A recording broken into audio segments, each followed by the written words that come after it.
Assalamualaikum warahmatullahi wabarakatuh. Ketemu lagi dengan saya Arif Isnaini Mustika Ningrum dari TKIT An-Najah Jatinam Kabupaten Klaten, calon guru penggerak angkatan 10.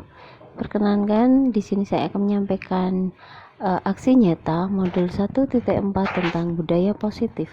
Sebelumnya saya akan menyampaikan tentang tindakan untuk aksi nyata modul 1.4.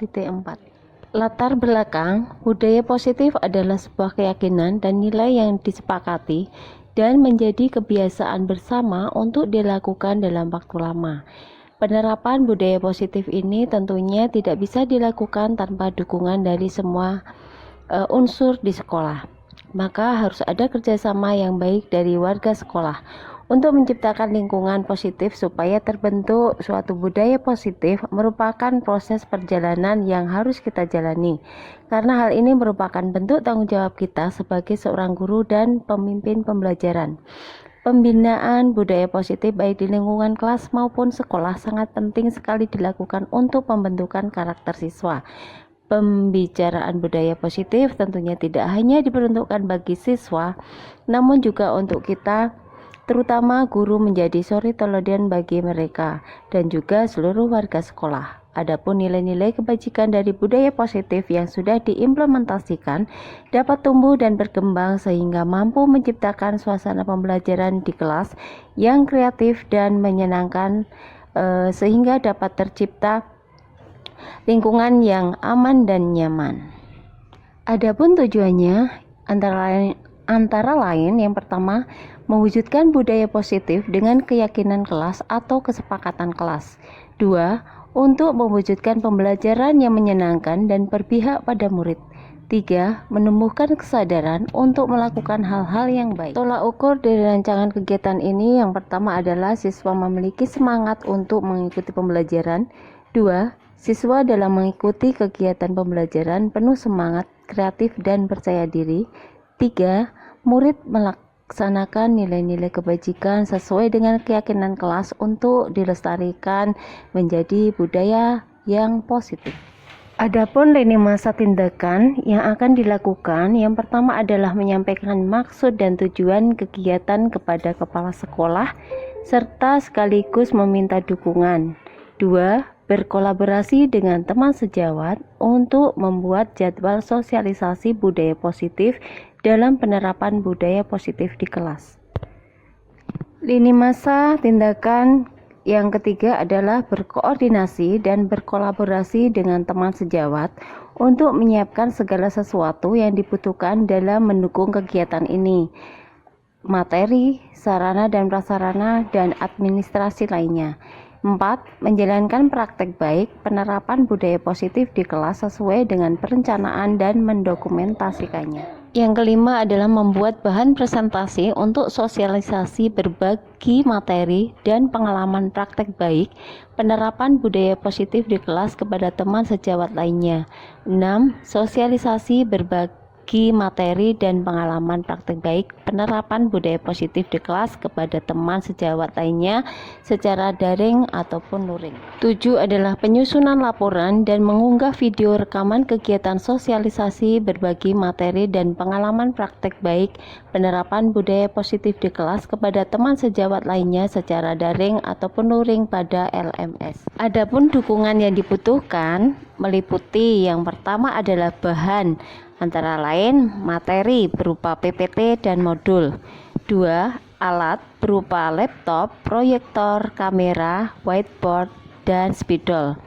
3. Tenaga, orang yang membantu mendokumentasikan aktivitas kegiatan, meminta bantuan dan dukungan dari teman sejawat untuk persiapan maupun saat pelaksanaan kegiatan di aksi nyata dalam mengimplementasikan konsep-konsep inti dalam modul budaya positif di lingkungan kelas maupun di sekolah. Dalam langkah ini, sebelum saya memulai aksi nyatanya, saya membuat video tentang keyakinan kelas di TKIT An-Najah Jatinam. Warahmatullahi wabarakatuh.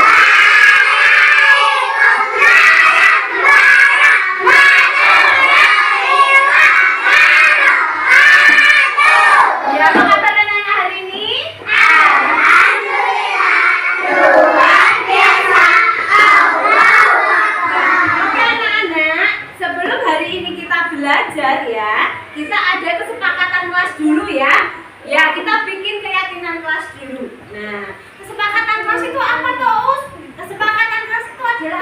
aturan ya. Coba apa saja aturan yang kita sepakati. Kesepakatan kelas itu keyakinan. Satu, contohnya. Contohnya apa, Nak? Satu. Datang tepat waktu. Iya, datang tepat waktu. Ya, datang tepat waktu. Nah, kedua. Dua apa? Kalau mau ke toilet apa dulu?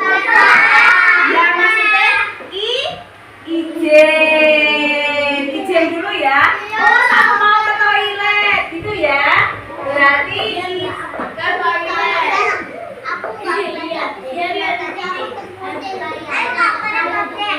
Ya. Tiga. Apalagi?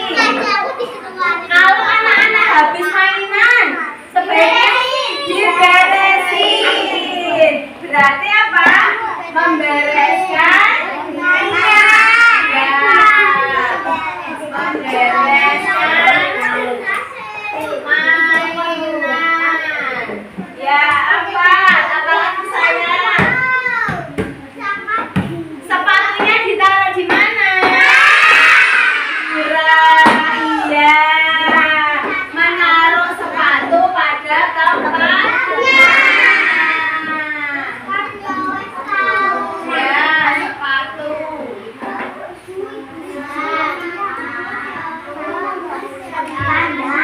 Iya. Ada lagi apa lagi coba? Sekarang sama temennya harus apa? Baik. Berarti apa? Tidak berabut mainan. Iya. Tidak berabut mainan. Nah, ini kita sepakati ya, Nak ya. Oke, kita sepakati ya. Sepakat semuanya. Aturan ini sepakati ya.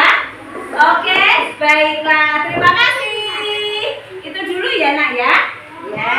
Selanjutnya yaitu aksi nyata modul 1.4 tentang pelaksanaan diseminasi budaya positif.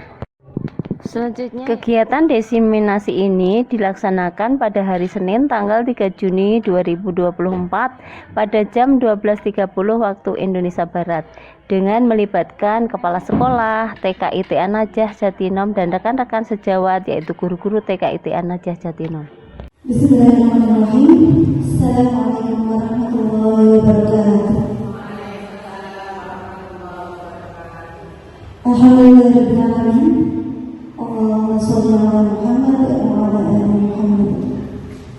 Selamat datang kepada para peserta diseminasi di siang hari ini. Dan pada kesempatan hari ini akan disampaikan diseminasi dengan tema penerapan budaya positif pada modul 1.4 oleh beliau Ibu Arif Isnaini Mustika Ningrum, Sarjana Pendidikan. Namun sebelumnya, marilah kita buka agenda hari ini dengan membaca Bismillah bersama-sama. Bismillahirrahmanirrahim. Dan untuk selanjutnya, waktu sebelumnya saya berikan kepada beliau Ibu Arif.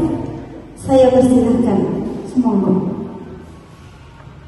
Ya, terima kasih atas waktunya yang diberikan kepada saya. Ya, sebelumnya semangat pagi. Ya, terima kasih atas kesempatan yang diberikan kepada saya. Sebelumnya, Assalamualaikum warahmatullahi wabarakatuh. Iya, apa kabar hari ini Ibu semuanya? Sehat? Sehat ya, alhamdulillah alamin. Iya, sebelumnya saya ucapkan banyak terima kasih kepada Ibu Kepala Sekolah TKIT An-Najah yang telah memberi kesempatan pada saya untuk mengadakan diseminasi pada pagi hari ini. Dan saya ucapkan banyak terima kasih pada guru-guru TKIT An-Najah Jatinangor. Sebelumnya, puji syukur kita panjatkan kehadirat Allah Subhanahu wa Ta'ala yang telah memberi rahmat dan hidayahnya pada kita semua, sehingga pada kesempatan yang berbahagia ini kita semua bisa menghadiri acara diseminasi, yaitu tentang penerapan budaya positif modul 1.4. Sebelumnya, perkenalkan nama saya Arif Isnaini Mustikaningrum. Saya merupakan calon guru penggerak angkatan 10 dari TKIT An-Najah Jatinangor, Kabupaten Klaten, Provinsi Jawa Tengah. Ngantuk enggak ini ibu-ibu semuanya? Ya. Bagaimana kalau kita semuanya berdiri dulu biar tidak ngantuk, ya? Ya. Ya, oke. Masih semangat, ya? Semangat. Baiklah, bagaimana kalau kita menyanyi pada hari Minggu itu ya dengan gerakan? Bisa? Oke, kita siap ya? Ya, kita mulai. 1, 2, 3.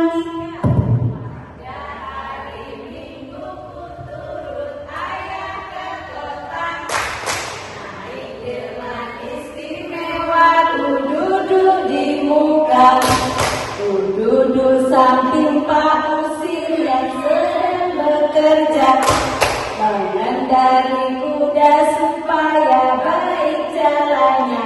Cepat, tuk tak tik tuk tik tak tik tuk tik tak tik tuk tik tak tik tuk tik tak suara satu kuda. Yeay, sudah semangat ya ibu-ibu semuanya ya.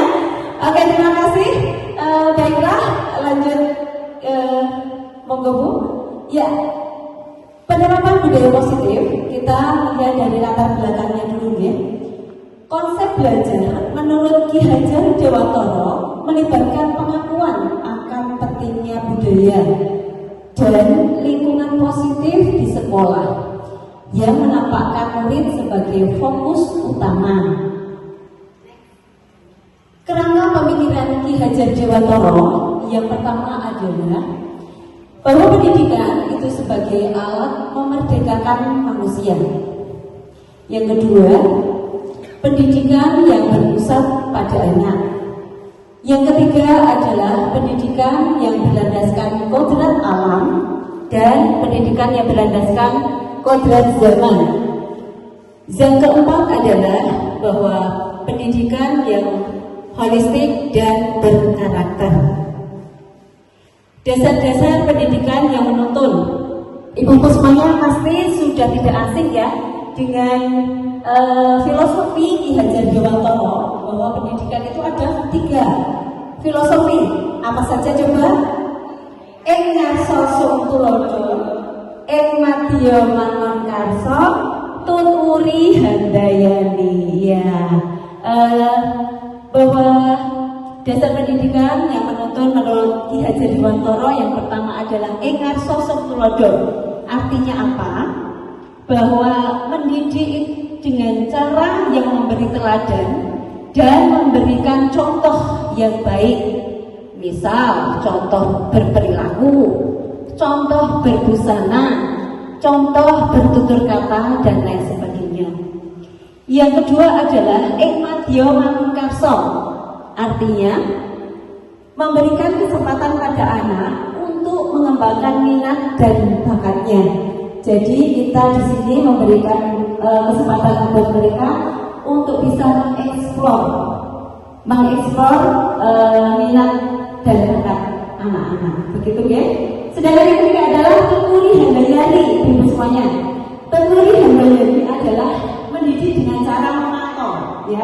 Memantau dan memberi dukungan dari belakang. Begitu ya. Oke, next. Kodrat alam dan kodrat zaman. Nah, pada dasarnya manusia itu memiliki sifat yang dibawa sejak dahulu kala, yaitu merupakan kodrat alam. Artinya merujuk pada sifat bawaan manusia yang tidak dapat diubah, seperti bakat, kemudian kemampuan fisik, begitu guys, itu dari kodrat alam. Dan menurut Ki Dewantara bahwa pendidikan haruslah sesuai dengan kodrat alam anak, yaitu dengan mengembangkan bakat anak secara alami. Begitu ya Ibu ya. Oke, lanjut. Yang kedua adalah kodrat zaman. Mengacu pada perubahan dan kemajuan yang terjadi di masyarakat, pendidikan menurut Ki Dewantara juga harus sesuai dengan kodrat zaman, yaitu dengan mempersiapkan anak untuk menghadapi tantangan dan peluang di masa depan. Contohnya apa Ibu semuanya? Menurut kodrat zaman sekarang ini adalah bahwa kita harus menyesuaikan dengan kondisi alam, dengan kondisi zaman. Misalkan sekarang pendidikan itu kita fasilitasi anak-anak itu dengan teknologi yang modern, gitu ya, seperti HP, laptop, komputer, dan sekarang juga sudah ada ya Ibu semuanya ya, ada pembelajaran TIK, teknologi informatika, ya seperti itu ya. Oke, next. Lanjutnya hubungan antara kodrat alam dan kodrat zaman itu seperti apa? Bahwa kodrat alam itu merupakan dasar bagi pendidikan, sedangkan kodrat zaman merupakan arahnya, Ibu ya. Yang kedua adalah pendidikan haruslah menyeimbangkan kodrat alam dan kodrat zaman. Ya, Ibu-ibu, kita lanjutkan pada sekarang yaitu materi budaya positif ya. Budaya positif di sekolah itu sangatlah penting untuk mengembangkan peserta didik yang memiliki karakter kuat dan berakhlak sesuai dengan profil pelajar Pancasila seperti yang dicetuskan sebagai pedoman untuk pendidikan Indonesia. Ya, tujuan dari budaya positif yang pertama adalah terwujudnya visi sekolah melalui penerapan budaya positif, terbentuknya karakter disiplin yang kuat. Yang ketiga adalah menumbuhkan dan menguatkan karakter positif melalui pembiasaan positif. Nah, ini banyak sekali. Mungkin dari Ibu-ibu bisa menyebutkan apa saja, monggo. Budaya positif, Bu? Membuang sampah pada tempatnya. Oke, iya, membuang sampah pada tempatnya. Yang lain? Menaruh sepatu pada tempatnya. Iya, menaruh sepatu pada tempatnya. Hal ini bisa kita ulang-ulang pada mereka ya, agar terbiasa dengan pembiasaan positif. Pembiasaan positif yang lainnya, Bu, bisa membereskan mainan. Iya, benar, membereskan mainan setelah bermain. Begitu ya Bu ya? Ada yang lain? Monggo Bu. Datang tepat waktu. Ya, baiklah, ini juga merupakan pembiasaan positif, yaitu datang tepat waktu. Ya, terus kemudian memakai seragam sesuai dengan harinya. Begitu ya Bu ya? Oke, baiklah. Yang keempat adalah menumbuh kembangkan karakter profil pelajar Pancasila, yaitu pelajar sepanjang hayat yang memiliki kompetensi global dan berperilaku sesuai dengan nilai-nilai Pancasila. Contohnya apa coba Bu? Bisa menyebutkan? Bisa kita lakukan apa setiap hari Senin itu melatih mereka? Ya, benar, kita melatih mereka mengadakan upacara bendera setiap hari Senin bisa, atau di hari-hari tertentu seperti memperingati 17 Agustus, kemudian hari Pancasila dan lain sebagainya. Begitu ya? Oke, next. Ibu yang saya hormati, yang selanjutnya adalah konsep inti budaya positif. Yang pertama adalah perubahan paradigma belajar. Yang kedua adalah nilai-nilai kebajikan. Yang ketiga adalah motivasi perilaku manusia. Yang keempat, melakukan keyakinan kelas. Seperti apa coba-cobanya mungkin tahu? Keyakinan kelas itu membuat peraturan atau kesepakatan kelas, gitu ya. Misalkan tadi sebelum kita memulai pembelajaran, kita buat keyakinan kelas dulu, yaitu kesepakatan kelas. Coba hari ini kita bikin kesepakatan kelas apa saja, gitu ya. Misalkan tadi apa nak? Seperti itu. Apa? Datang tepat waktu, gitu. Atau apa lagi? Oh iya, meminta izin ketika keluar kelas, misalkan mau ke toilet, begitu ya Bu? Iya, seperti itu ya. Itu contoh dari keyakinan kelas. Selanjutnya adalah disiplin positif. Next. Kebutuhan dasar manusia. Yang ke-7 posisi kontrol seorang guru, dan 8 adalah segitiga restitusi. Next.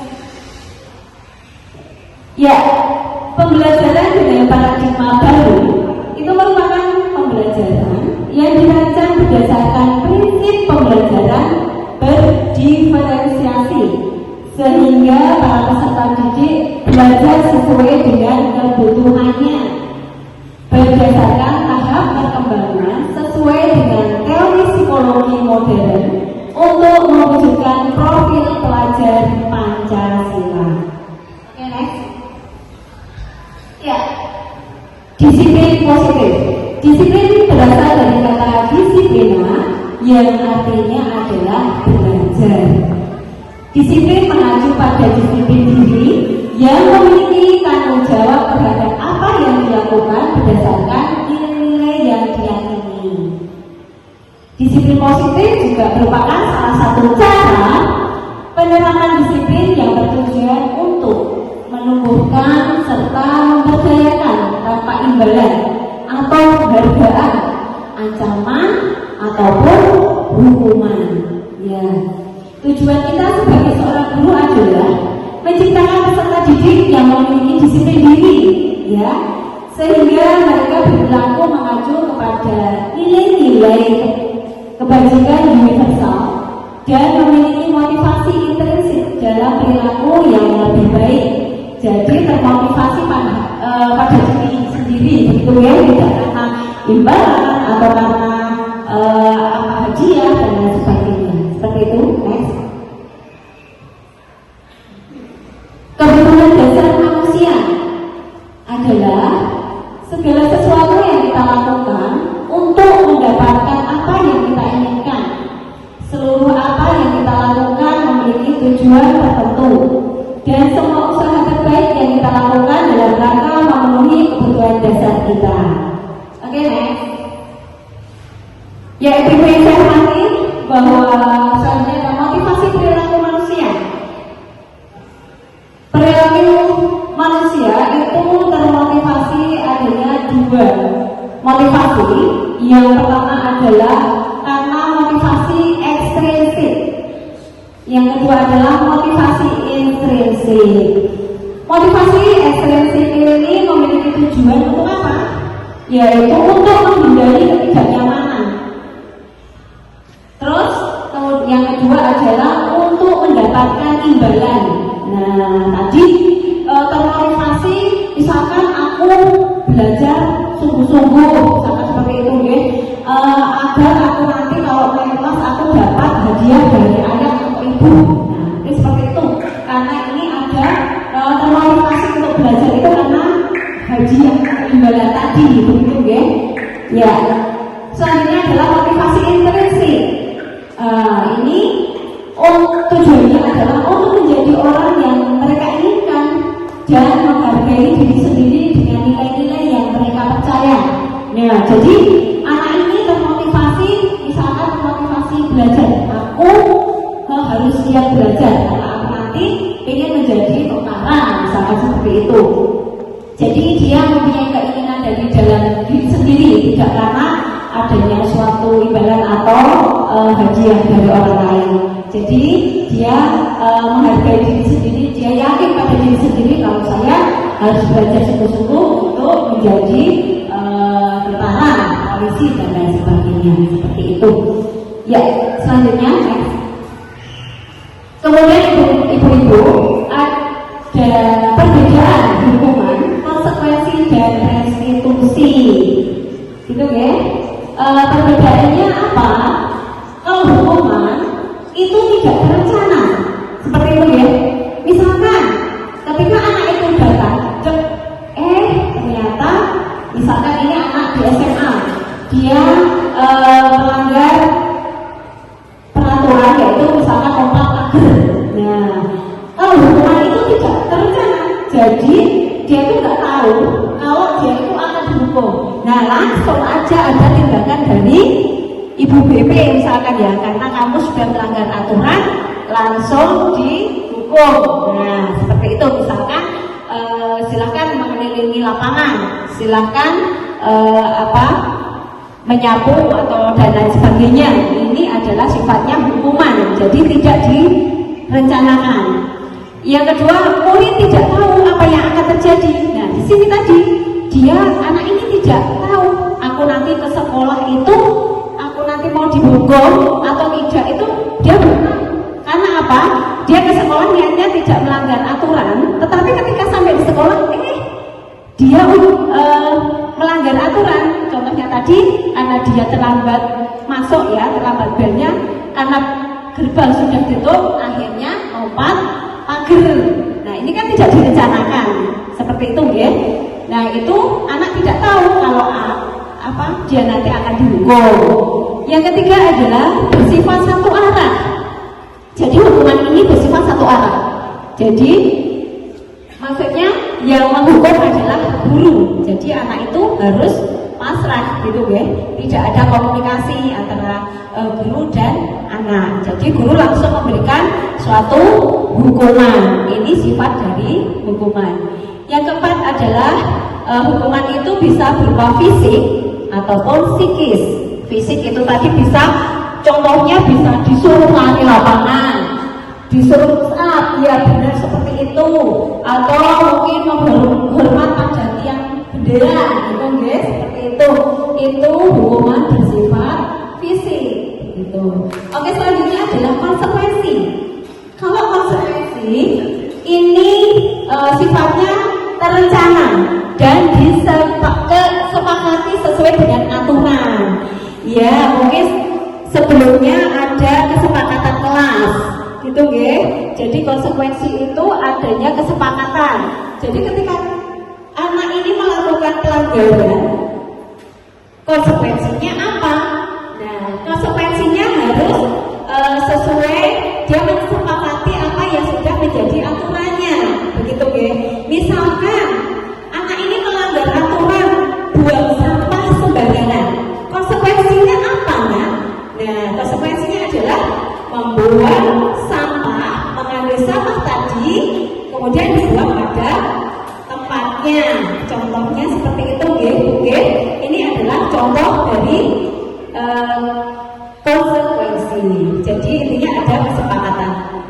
Yang kedua, murid tetap dibuat tidak nyaman. Nah, sifatnya juga karena ini tidak nyaman. Karena apa? Dia harus melakukan konsekuensi yang telah dia perbuat tadi, begitu. Yang ketiga adalah sikap guru memonitor murid selalu. Jadi tetap kalau anak ini belum melakukan konsekuensi pelanggaran tadi, dia masih dimonitor. Jadi guru itu masih mengawasi.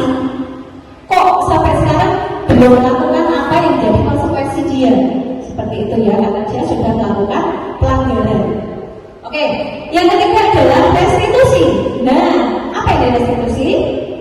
Restitusi adalah proses menciptakan kondisi bagi murid untuk memperbaiki kesalahan. Jadi, kalau restitusi ini sifatnya ada percakapan antara dua belah pihak, guru dan murid. Jadi, guru itu tidak langsung menghukum, tidak langsung memberikan sanksi, tetapi diajak komunikasi. Nah, kamu melakukan pelanggaran seperti ini, kamu tahu sudah melanggar kesepakatan kelas atau keyakinan kelas ini. Mana? Misalkan seperti itu. Contoh misalkan anak itu datangnya terlambat. Nah, dia berarti nanti bisa menjawab, oh, saya berarti melanggar keyakinan kelas tentang disiplin Pak. tentang disiplin, maka langkah kamu selanjutnya seperti apa?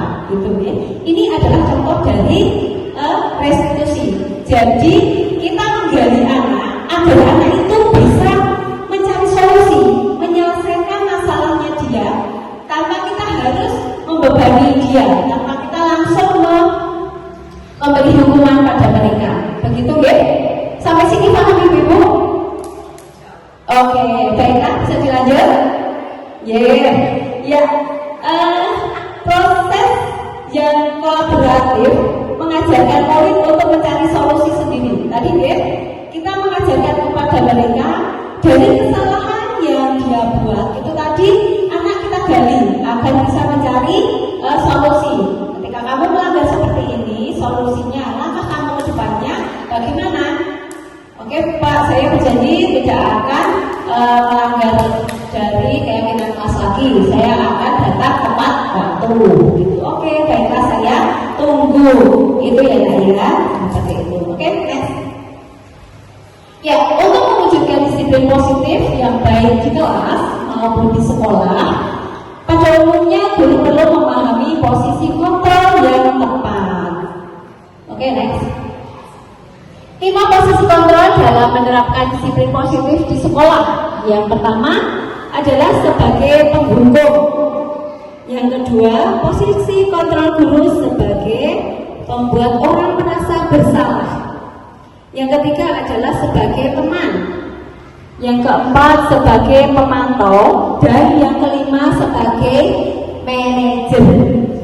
Dan dalam menegakkan disiplin positif, guru itu mengambil posisi kontrol paling tidak sebagai teman ataupun sebagai manajer. Gitu ya. Dalam menerapkan disiplin, tapi juga adanya namanya tadi restitusi. Ya, restitusi merupakan suatu proses menciptakan kondisi bagi murid untuk memperbaiki kesalahan mereka, sehingga mereka bisa kembali ke kelompok mereka dengan karakter yang lebih kuat. Oke, next. Cara mengambil posisi kontrol sebagai manajer dan melakukan restitusi sesuai dengan prosedur, yaitu yang pertama adalah menstabilkan keadaan, yang kedua validasi tindakan yang salah, yang ketiga adalah keyakinan kelas. Next. Kemudian tindakan guru yang dilakukan kepada murid ini seperti apa? Yang pertama, guru itu berperan sebagai manajer, yaitu merencanakan, mengorganisasi, memimpin, dan mengevaluasi hasil belajar mengajar yang dikelolanya. Menjadi teladan dalam pembentukan budaya positif murid, berpihak pada murid, dan menerapkan disiplin positif. Yang ketiga adalah menggali informasi kebutuhan murid dan diskusi, membuat kesepakatan kelas untuk membangun budaya positif seperti yang sudah saya contohkan tadi ya, di depan tadi. Yang keempat adalah murid membuat poster kesepakatan kelas yang telah ditandatangani bersama. Nah, setelah tadi adanya kesepakatan kelas, mereka sudah sepakat, mereka sudah setuju, kemudian anak membuat poster. Lalu anak-anak sudah setuju, sudah sepakat semuanya. Oke, semuanya harus tanda tangan. Dalam artian kalau mereka sudah tanda tangan berarti mereka harus mau tidak mau mematuhi kesepakatan kelas atau keyakinan kelas yang sudah disepakati bersama.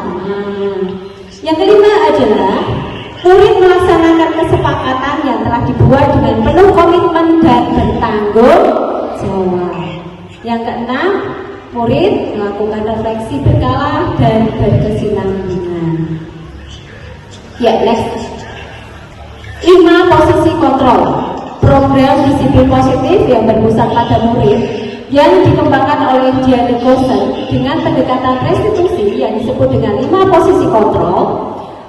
Diana Gosen dalam bukunya Restitusi mengemukakan bahwa guru perlu meninjau kembali penerapan disiplin dalam ruang-ruang kelas selama ini. Nah, apakah telah efektif? Apakah sudah berpusat pada murid? apakah sudah memerdekakan dan memandirikan murid? Bagaimana dan mengapa? Ya, melalui serangkaian riset berdasarkan pada teori kontrol Dr. William Glasser.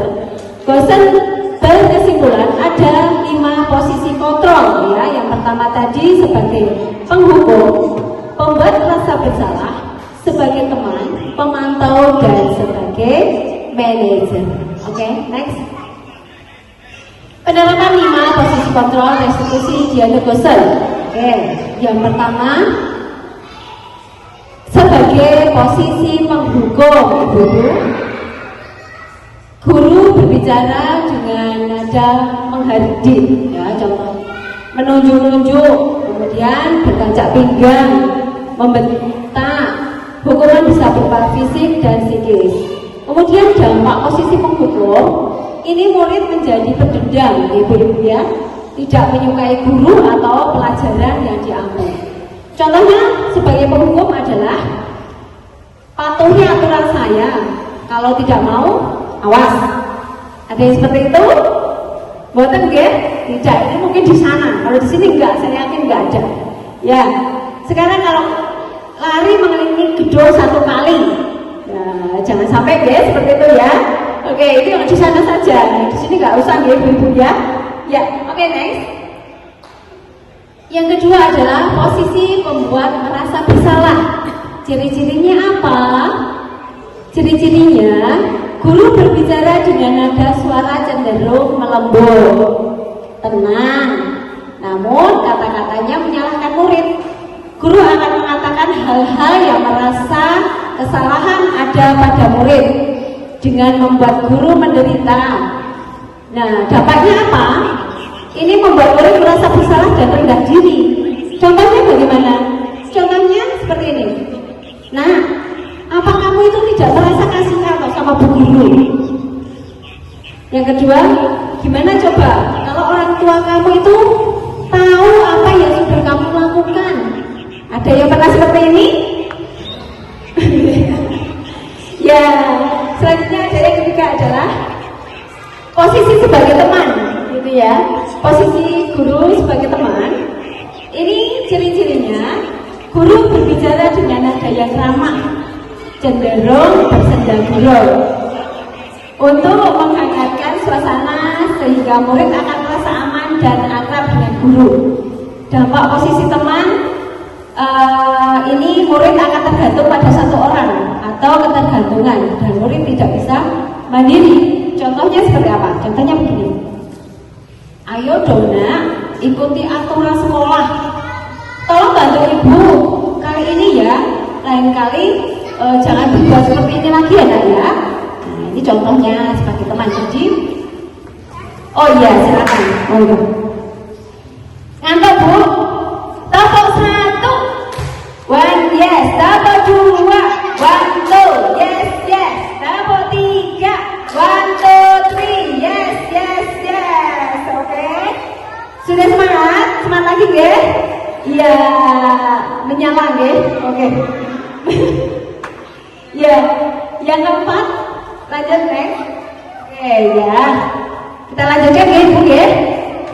Ya, baiklah. Yang keempat adalah posisi pemantau. Guru akan mengandalkan pada perhitungan data untuk mengontrol murid. Seorang guru yang bersikap pemantau akan bersuara dengan nada datar, tidak emosional, tidak bersenda gurau, agar tercipta identitas diri yang positif. Pemantau akan senantiasa memantau murid untuk memberikan sanksi. Maka guru pun harus selalu mengawasi dampak posisi pemantau. Murid akan menghitung konsekuensi dan hadiah tanpa sepenuhnya memahami nilai kebajikan yang dituju dan tidak sepenuhnya mandiri. Contohnya seperti ini. Kamu sudah melanggar peraturan sekolah. Nah, kamu tahu kan konsekuensinya apa? Seperti itu ya. Ini contoh dari pemantau. Yang kelima adalah posisi manajer. Nah, ini posisi yang posisi kontrol yang paling ideal sebenarnya ya.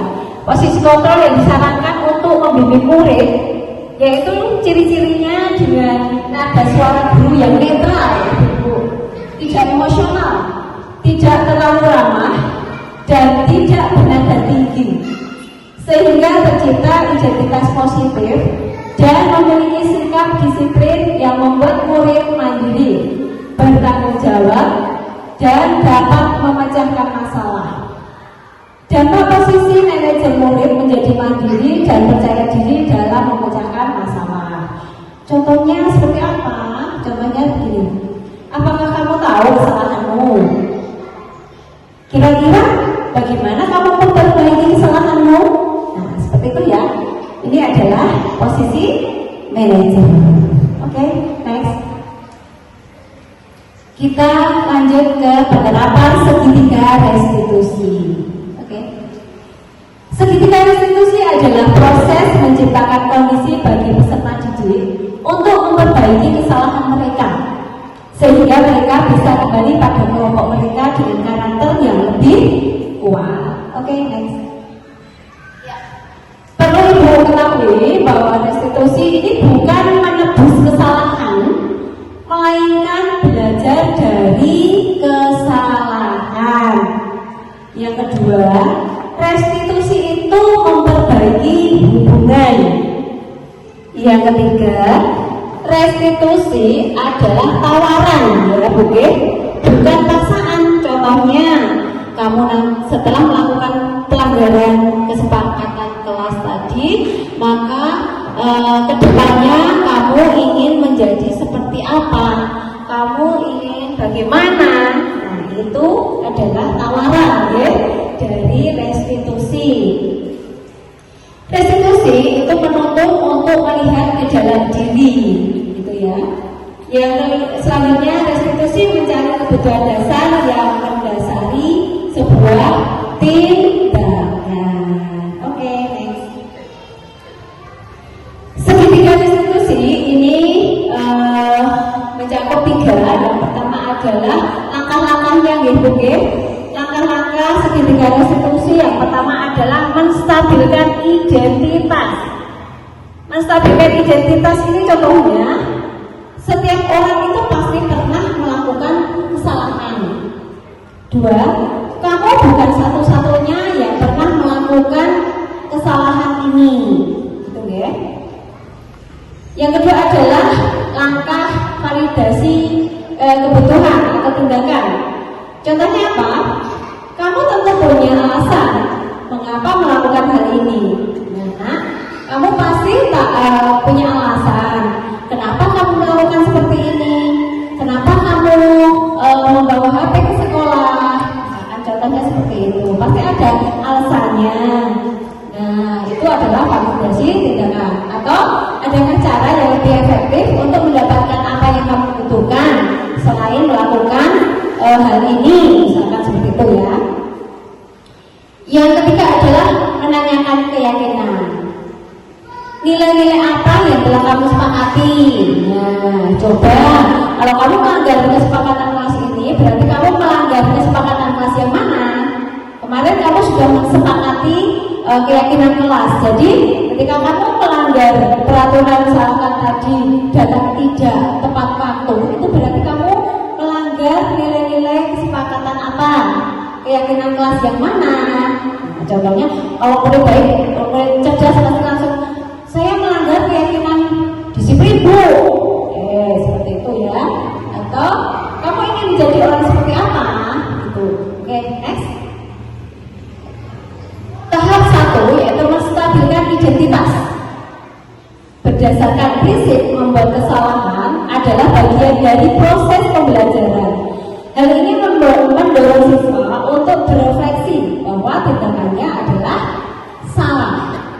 Yang kedua, menggeser identitas gagal ke identitas sukses. Oke, contohnya berbuat salah itu wajar ya. Kemudian tidak ada manusia yang sempurna. Ibu juga pernah melakukan itu. Ibu tidak mau mencari yang salah, tapi ibu ingin mencari solusi dari masalah ini. Kamu berhak merasa begitu. Oke, next. Yang kedua adalah tahap validasi tindakan yang salah. Artinya apa?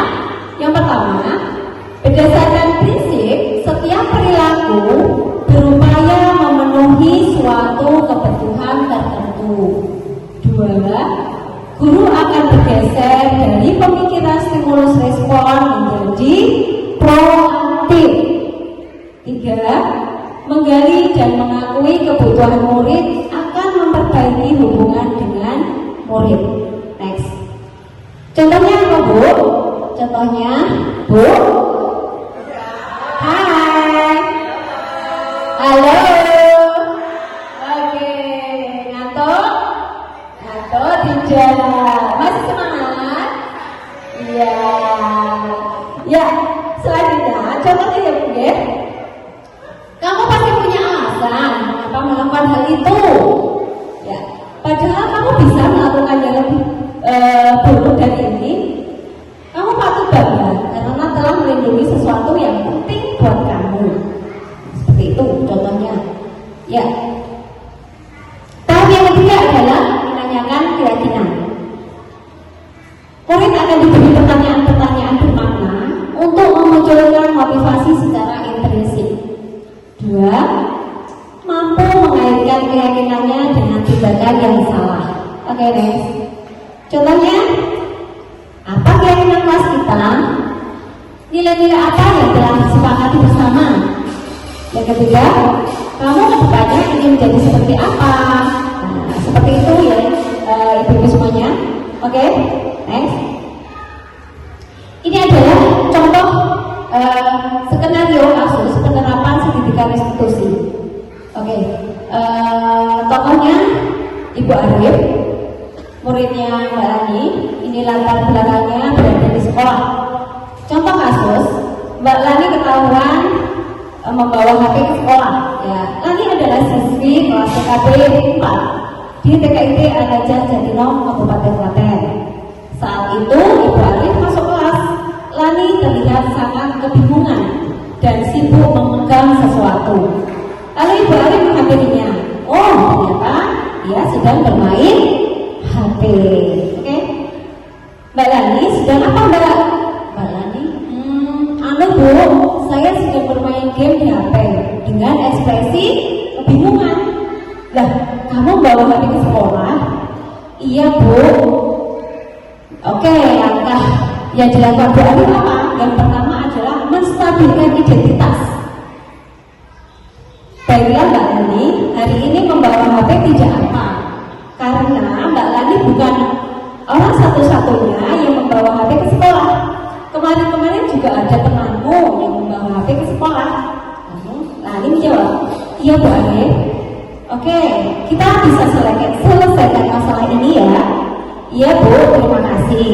Oke, nah, langkah yang dilakukan Bu Arif selanjutnya adalah validasi tindakan yang salah. Nah, Mbak Lani melakukan ini pasti ada alasannya dong. Mengapa? Iya Bu, jadi begini. Kemarin sore itu aku melihat kakakku bermain game tentang pendidikan. Kayaknya seru. Jadinya saya penasaran pengen nyobanya Bu.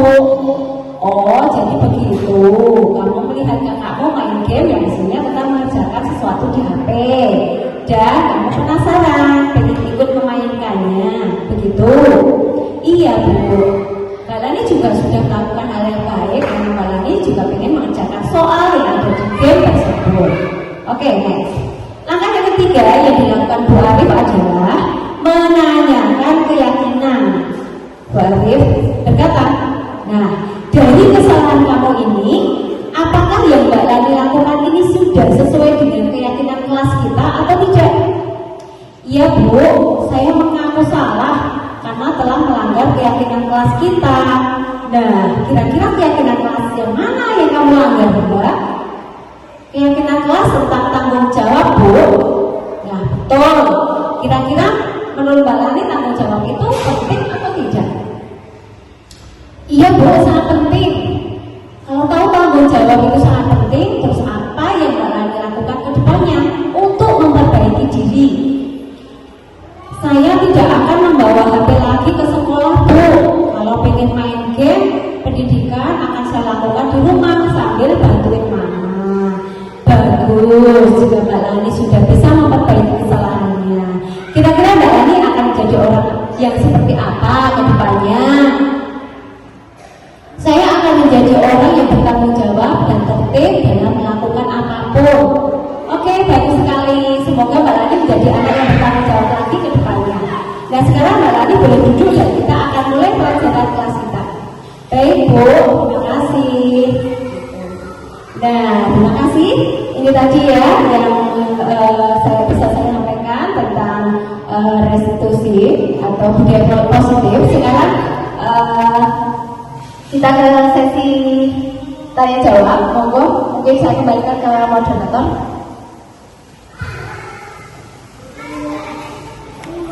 Kita merangkap dulu nih. Nah, demikianlah adalah designasi tentang penerapan budaya positif modul 1.4 yang disampaikan oleh Mbak. Semoga menambah wawasan kita semua. Amin. Untuk kali ini dipersilahkan monggo peserta jika ada yang mau ditanyakan, maka saya serahkan waktu sepenuhnya. Terima kasih. Monggo. Terima kasih atas waktu yang diberikan. Perkenalkan saya Ibu Eni, yang super sekali yang luar biasa sekali pemaparan yang sudah disampaikan oleh Ibu Arif tadi tentang penerapan budaya positif. Tadi seperti yang kita pahami bahwa penerapan budaya positif tadi ada kesepakatan juga ya. Nah, yang ingin saya sampaikan, apabila ada anak yang melanggar kesepakatan kelas, sedangkan kita ini kan kita di anak usia dini, apakah tadi antara hukuman, konsekuensi sama restitusi itu yang paling tepat diberikan kepada anak usia dini itu yang seperti apa? Terima kasih. Ya, pertanyaan yang sangat bagus sekali Ibu Eni, bahwa kesepakatan kelas untuk anak usia dini ini bisa kita buat ketika kita sebelum melakukan suatu proses pembelajaran, okay? Nah, itu kita adakan kesepakatan pada mereka dengan cara bagaimana? Oke, tadi kita kumpulkan mereka dulu, kita beri pertanyaan sebelum kita memulai pelajarannya. Baiklah, bagaimana kita membuat kesepakatan lagi dulu? Seperti apa? Misalkan apa? Satu, datang ke waktu Bu.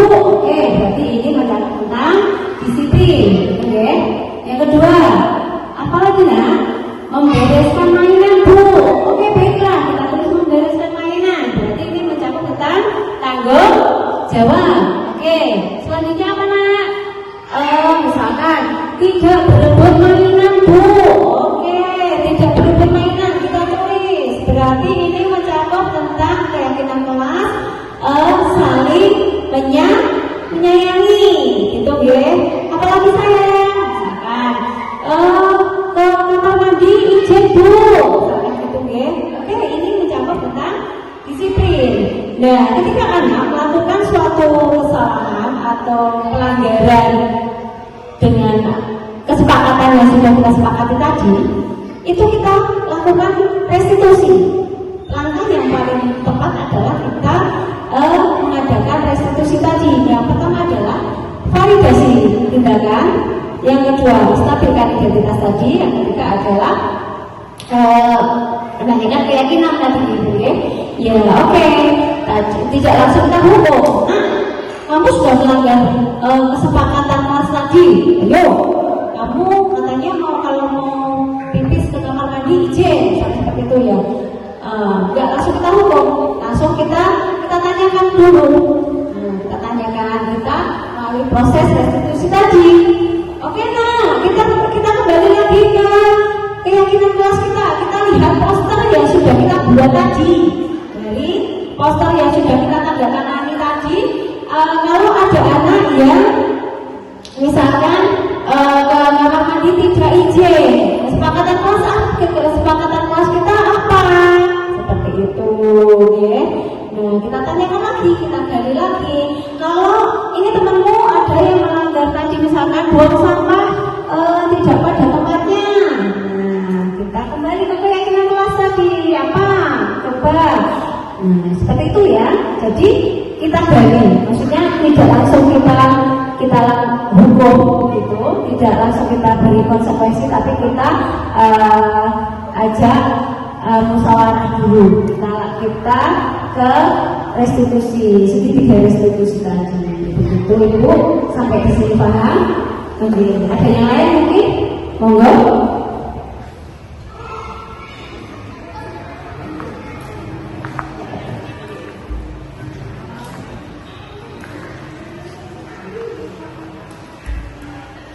Dan terima kasih untuk waktunya, Bu Arif.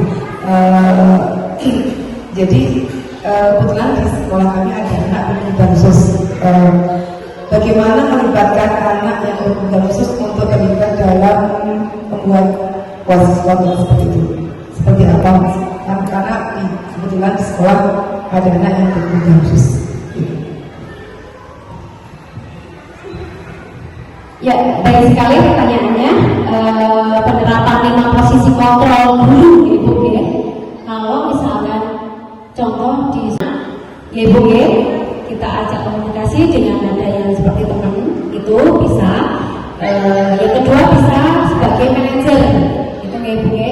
Tetapi karena kondisi anak ini adalah berkebutuhan khusus ataupun hiperaktif ya Ibu ya, itu dan tidak menutup kemungkinan kalau anak hiperaktif itu di rumah sudah biasa dengan kebiasaan dihukum gitu ya, dihukum dengan orang tuanya. Kalau dia melanggar aturan itu pasti mungkin saja biasanya anak langsung dikasih tindakan orang tuanya, dihukum seperti itu gitu. Nah, kalau kita mau menerapkan itu di sekolah, anak-anak ini sudah terlalu mungkin sudah aktif dan lain sebagainya. Kalau hanya sekedar kita menerapkan sebagai teman dan manajer, ini tidak mengefek pada anak tersebut. Misalnya dia masih hiperaktif, masih seperti ini dan lain sebagainya. Oke, kita langkah ketiga adalah kita lakukan hukuman. Langsung kita posisi kontrol kita sebagai penghukum. Tidak apa-apa. Dalam konotasi di sini penghukum konotasi yang positif. Tadi ya, anak ini benar-benar kesalahan, dinasihati pelan-pelan tidak didengar, misalkan diperingati juga ini masih aktif sendiri gitu ya. Oke, langsung kita kasih tindakan. Nah, kamu melanggar keyakinan kelas, kamu sudah merusak sembarangan. Oke, sekarang ibu guru tunggu saat di sini, ambil sampah ini buang di tempat sampah sambil kita tungguin, tidak masalah. Kita bersikap tegas gitu ya. Di sini nggak apa-apa, ini apa? Kita mendisiplinkan mereka agar dia itu bisa tanggung jawab gitu. Jadi nggak apa-apa gitu ya.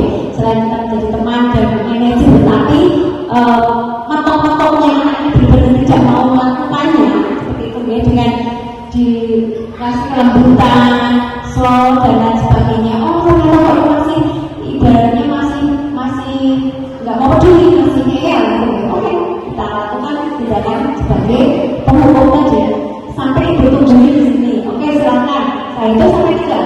Pokoknya diambil sampah ini dan buang pada tempatnya seperti itu. Sampai sini bisa dipahami Bu?